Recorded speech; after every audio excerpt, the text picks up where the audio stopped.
chechi nechechi tiri kutaura chinhu chinonzi Jesu. Tese tokunamata tikaziva izvozvo takuona yangu gungano rinopfekedzwa ruchiisa kudai anambotungamirwa nemurungu vari kunguva tiri kuramba vamwe mangamunavo ine ndakagara ndakaramba murungu anonzi Johana anambotungamirwa nemurungu. Kwedu kuchechi tinoti ngatibatanei tikabatana tinorova ngoma yechiparadzwa. Baba nemi baba mutambo wedu unenge uri mumwe chete takurova ngoma yechiparadzwa itaura kuti mutema. Saka mutoona kuchechi kwamwari bate murungu pamusoro tiri kutaura kuti tinoda kuita zvechivanhu. Chivanhu chinotaura kuti ndudzi ipi yemutema ezvinozotaona amugabe vakabva asi kuna baba munangagwa mangwana kuna nhingi asi chichitaura zvemunyika yedu inei ndo zvatiri kutaura. Saka tiri kuti chinamato zvatinacho vana mai nana baba. Ndisati ndaenda kuchechi yangu kunotaurira vanhu kuti uyai pakunamata ndofanira kutanga vana vangu vanditeere.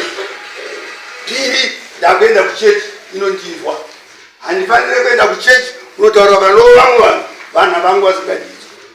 Kwatiri kuenda tobika mota kana tichida kubika chokwadi tinoda kuno hurumende yedu inofanira kutiitira zvakanaka. Tese togara pahurumende yanyu yedu hatizombotaura ngataura zvekuBritain kwanisina kuenda here. Ndofanira kutaura zvemunyika muno. Handitaure zvekuMarawi kwanisina kuenda. Nhasi ndikachema muno handichemere president weMarawi ndochemera iti Mnangagwa kuti tibatsireiwo. Saizvozvi nhamo yatina isitakagara kuungano yangu nanamai nanababa mukuona inanzi mutungamiri wekuchiweshe chete nomutungamiri wenyika. Kana ndikaenda kumaputoko vanoziva kuti ndiriko. Kana ndikaenda kwakaziva kuti ndiriko tiri kutaura kuti hachite chimwai naiye president wedu. Ini kwangu kuungano ndiri kuti vana vandinawo hurumende ngaivapo mabasa omaoko ari kurehwana. Ndiri kuti vataura kuti kuenda kuruboka hakuna nebasa rese. Tiraidzewo zvemaoko tipepo basa racho remaoko tipe vana vedu ava varege kunwa madhiragi acho. Haleluya. Tikazvigona izvozvo tinenge chivataura seni samufundisi sana baba vese vauya mafundisa vanounganidza vana vamunde vavo vari kudawo mabasa emaoko acho kwete echirungu ayo emaoko acho. Motikari dzinoraidzwa wogadzira nemagadziriro zvoza kuti tiri kuenda kambani yechechi yaniki vari kugadzira iyo yechechi waniki vari kugadzira motikari. Ndiko kunonzi ndopatikazoti ngatibatanei. Tikabatana ndozvizoita basa. Kwangu chechi ndakukutadzirai ndakuita kugara basa chimwe chete.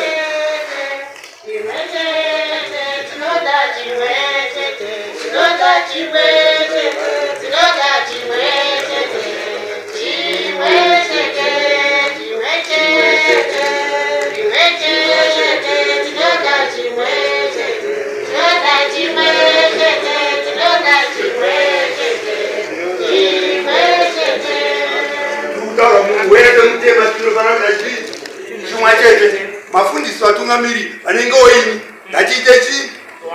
Tikaona kuti chechi yenyu iye hachina mata ndofanira kuti tikazwai. Ndofanira kuti tikazwai. Kana vhudzi rakarerwa ndungu kana zvamunotora vhudzi kuchiisa kumusana kwangu kuchechi hamugouona. Vanesa vhudzi kuda kuzviita murungu yosungu. Tiri mabhoyi. Tinofanira kuita zvemabhoyi zvatakarairidzwa. Ndozvatofanira kuita. Ndozvinotaura chimwe chete.